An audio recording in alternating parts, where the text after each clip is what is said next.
Hello, everybody. Mr. Lujai here. Just trying to move my face around. Really excited to see you. What I am doing is recording a video, basically going over the main ideas of the chapter. This is not going to replace your weekly readings, which remember is the law in APUSH. You must read. But I want to make sure it's called a flipped approach, where we go over the main ideas, particularly these materials that you'll see to the left. Those are what the APUSH, particularly writing portions and questions, are going to be about for each material. So we have chapter 1 here, the collision of cultures. Really exciting stuff. So periodization, let me still trying to figure out flip grid here. Periodization is the different time periods we have that we're studying in APUS history. So in this class, we have 9 different periods that you can see. And we have here, these are the approximate percentages of the AP exam that each time period is going to be worth. So this first one that we're in now, from 1491 to 1607, is roughly 5% of the AP exam. It's actually become a little bit less as time has gone on. 1607 all the way to 1877, that's 45, and then the second period is also about 45%, with modern time being 5. So the two bookends in history, the way early and then the current, very small percentage on the test. So that's why we don't really go into too much detail on it. But periodization is the actual period where things occur. So your first chapter is over 1491 to 1607. So as historians, the first thing we should think of when we see dates like that is, why did they pick the dates that they did? So 1491, we know, is right before Christopher Columbus sails to the Caribbean, as we talked about in class on Tuesday. So it's going to be pre-European colonization of the native land. We talked today that Christopher Columbus did not discover America. There were people here 70,000 to 12,000 years ago that crossed several land bridges. So colonization is in the eyes of the European beholder. I really think that's important that we always remember. So we have kind of the beginnings of the native or the European colonization intermingling and mixing with the native population that is already here in North America. And we have the end date of periodization here as 1607. And that's going to be the establishment of the first permanent settlement in North America, the first permanent European settlement, and that's going to be Jamestown in 1607. So between these two periods, 1491 and 1607, we see the expansion of Europeans' role in North America, struggling, working with, enslaving the native captives until they established that permanent foothold in 1607. And then from that point on, the subjugation permanently of North America. We also see during this time, this is certainly not an English land, North America. We have the Spanish, which we're going to talk about a little bit, the Dutch, the French, a lot of other European nations saying, what can we get out of this new world land that we have? The second major component after periodization, which is the time period, is going to be comparison. We in history are always going to want to try and compare different groups of people, different ideas, different topics, because it's through that comparison that we can really begin to kind of see the trends and what is different between groups. If you just have a bunch of facts about one group, one nation, it doesn't really do us much good unless we can compare it. And chapter 1 really compares 3 main aspects of life. We have land, religion, and gender. And because chapter 1 really focuses on Spanish conquest, because the Spanish really established the first major foothold in economic system in North America, or European economic system, we're going to compare the Spanish travelers with the Spanish, or with the native travelers that are here. So their ideas of land between the Spanish and the natives are vastly, vastly different. We have the Spanish who have that more European style of land ownership. Land is owned, land is parceled off, land is given from family to family, father to son, to, lineages. You can stretch all the way back when it comes to land. There's a law for the land as well.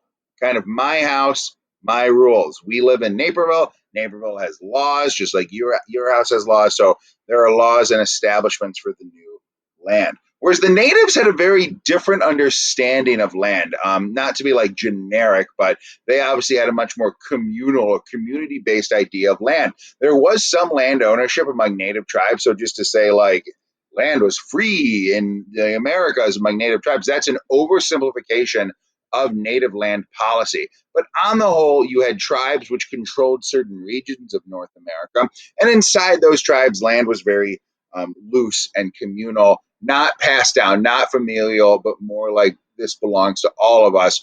We're all going to use it and take care of it. This brings us an interesting idea between the two comparisons that when the Spanish arrive in North America, they see this communal land and their traditions say like land is personalized. So that means land can be taken from the natives fairly easily because they're not using it. They have this communal idea. Let us take it instead. The next major comparison that we can make between the Spanish and the natives is their idea of religion. The natives are going to have a much more animalistic, spiritual society, a supernatural religion with a number of different deities, a number of different traditions. And it's the religion that a lot of us can be familiar with if we kind of study Native Americans. Whereas the Spanish are going to come from a very strong Catholic Christian background in Europe. And because of that, they're going to bring a number of missionaries to the New World. They're going to try to convert the natives to this Christian background or idea. That's one of the three main reasons why the Spaniards and a lot of other Europeans arrive to the New World. We're going to talk a little bit about that. So religion is vastly different. And once again, just like with land, we see the Spanish arriving to the New World, to America, and trying to convert the natives to their point of religious convictions. And we see they are very successful in that as well, even to this day. The final major difference, well, not major difference, but there's a lot of them between the Spaniards and natives is among their ideas of gender roles themselves. The Spaniards living in Europe have that very European paternalistic idea of gender, that it's a paternal society, land, titles, wealth is traditionally passed from father to son among the males, whereas women have a much more subordinate supporting player role in society. Obviously, there are exceptions. There are powerful women in European society, rulers, but they are few and far between. The exception to the rule, not the rule themselves.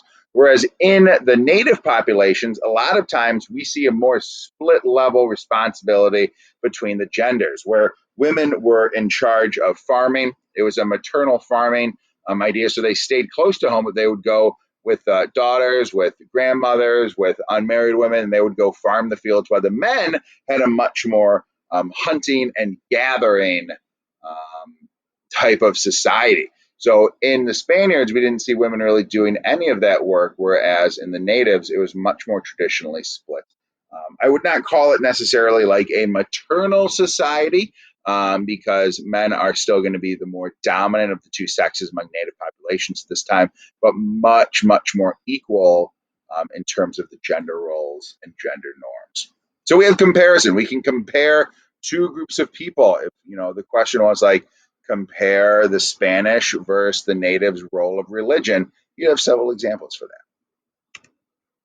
We now have this idea of contextualization, which is all about larger trends throughout history. What's going on before and after a question or an essay is asked? Contextualization is going to be very important. And we in this class are going to look at several trends throughout history.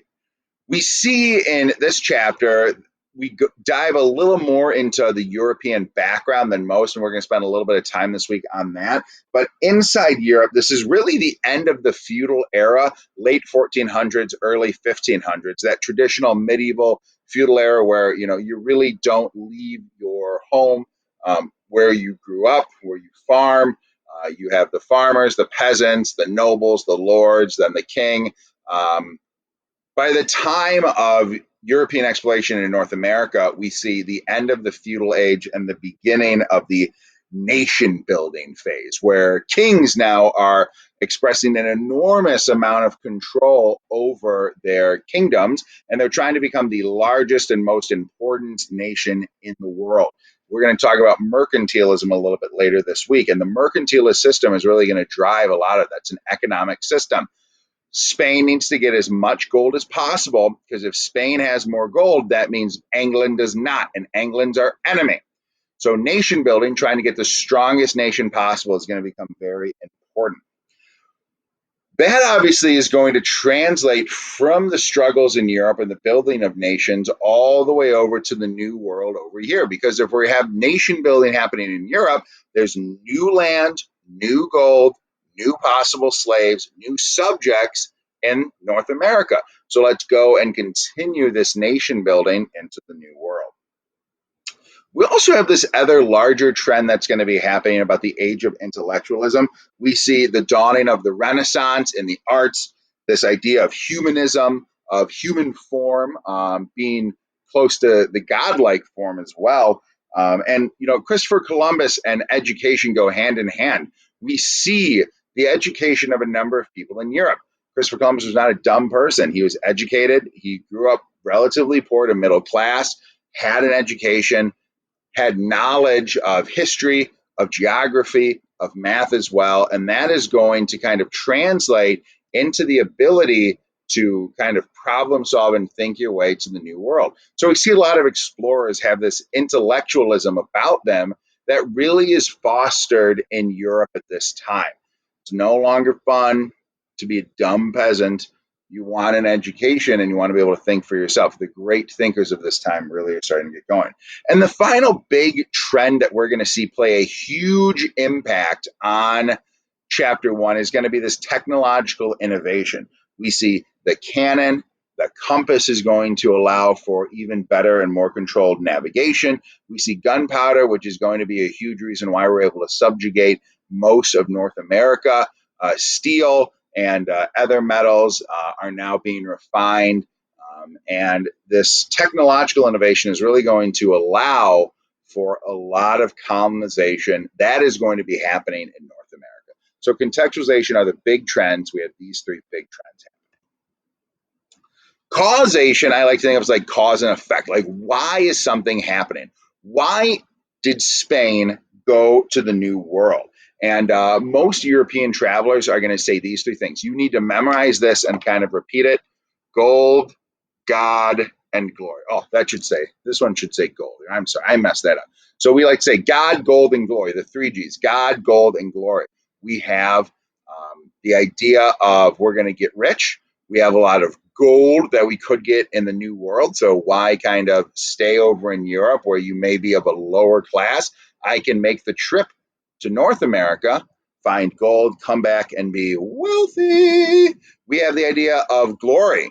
Everybody wants their name to be remembered in history. So I can go. We remember the Cortezes. We remember the Columbuses. There's a reason why these people wanted to go. They wanted that fame and fortune. Everybody wants clout. Every single person I've ever met. And finally, the third reason is God. There was a belief that spreading Christianity to the New World is like a mandate of the religion, going and converting people that are not Christian. So we have God, gold, and glory. We want to expand the empire. We have the Reformation happening. We have a religious upbringing occurring as well.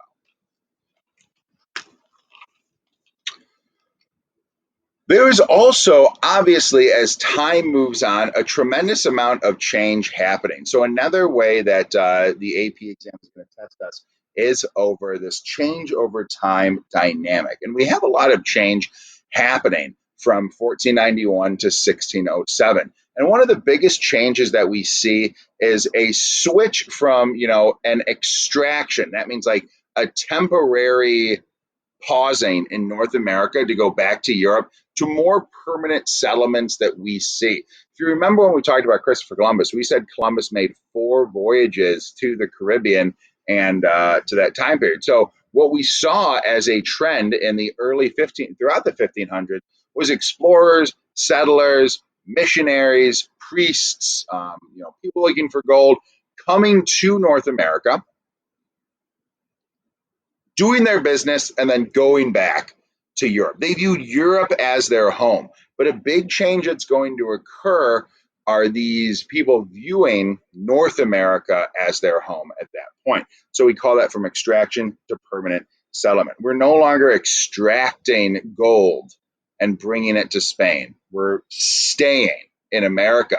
And because we're staying in North America, we're going to see a lot of change occur in the society. So the first is the enslavement of the native people. This happens very quickly. Christopher Columbus takes a number of slaves as well. There's a subjugation due to technological advancement and a lot of other reasons, which we're going to talk about in more detail, on why the native population became enslaved for so much. By the time 1607 rolls around, we have had over 250,000 Spaniards eventually arrive in the New World. That's a lot of people. They established haciendas, the encomienda system as well.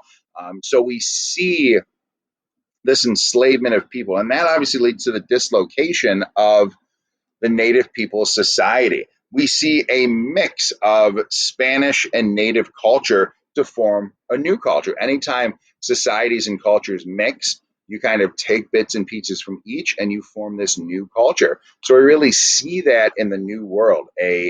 First off, like a beatdown of the native population, an enslavement, a dislocation from where they are, and then eventually from that, a new culture emerges, one that has a mix of both the old world and the new.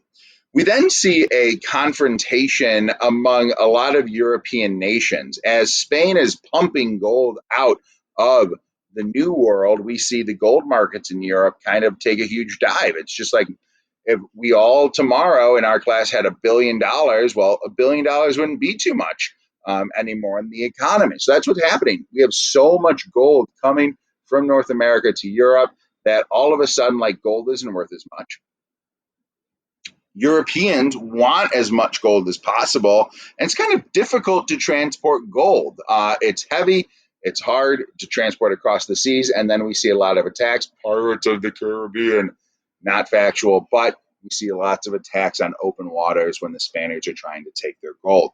So we have confrontations with other nations as well, trying to maintain a power system base. The last big topic that we need to go over, and what I think is like the main idea behind chapter one, is this idea called the Columbian Exchange. There's one big thing you take away from chapter one, it's going to be the Columbian Exchange. And the Columbian Exchange is basically the exchange of goods, services, and ideas between groups of people. If you've ever taken culture anthropology, you know about the transfer of cultures that occur when two new cultures meet. So we have here the New World and the Old World, and they meet and they mix cultures. From the New World, we take gold and silver back to Europe. So the New World's going to be North America, the Old World's going to be Europe. We see these two exchanging ideas. Europe brings wheat, sugar, rice, and coffee to America. We see horses, for example, not native to North America, but when we think of like the tribes of, Illinois and the Plains natives, horses are like a huge component, but Europeans bring horses, and that has a tremendous impact on America. Before horses came, the largest domesticated animal was the llama. So horses are going to allow natives to hunt. They're going to allow them to travel farther. They're going to have a huge impact to the Native Americans. We also have this idea of like goods. We see from the New World corn, potatoes, pineapples, tomatoes, all of these things coming to Europe. When I think of Ireland, I think of the potato. That is not a European native.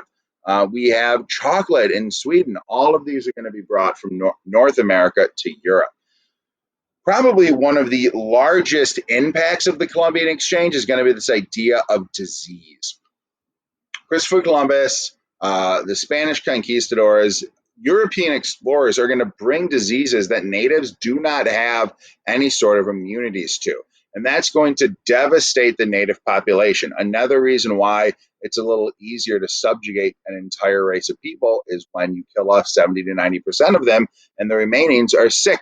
So we have the smallpox, measles, the plague, typhus, scarlet fever, influenza. We have 17 major epidemics during this time period. And when that epidemic hits, we have 70 to 90% fatality ratings among some native tribes. That is a huge impact. Europe has an everlasting impact on North America, just like North America has an everlasting impact on Europe. We call that the Columbian Exchange. Between that, we also have this idea of the Middle Passage, where we have slave labor coming from Africa to the New World as well. So there's lots of different goods, services, and in some cases, slave labor being exchanged. So this was just a sampling. This was not everything in chapter one, but we wanted to go over the big ideas. We wanted you to be able to watch this a few times if you needed to. You should be taking notes on this. And when you read chapter one, you should start to kind of see some trends. So when you see Columbian Exchange, you know it's important. The Hacienda and Conciencia system, all of those big topics and ideas. And we'll be doing this for almost every chapter. You're going to watch this on your own. And if you have any questions, please bring it to class to be brought up. Take it easy, and I look forward to talking to you soon.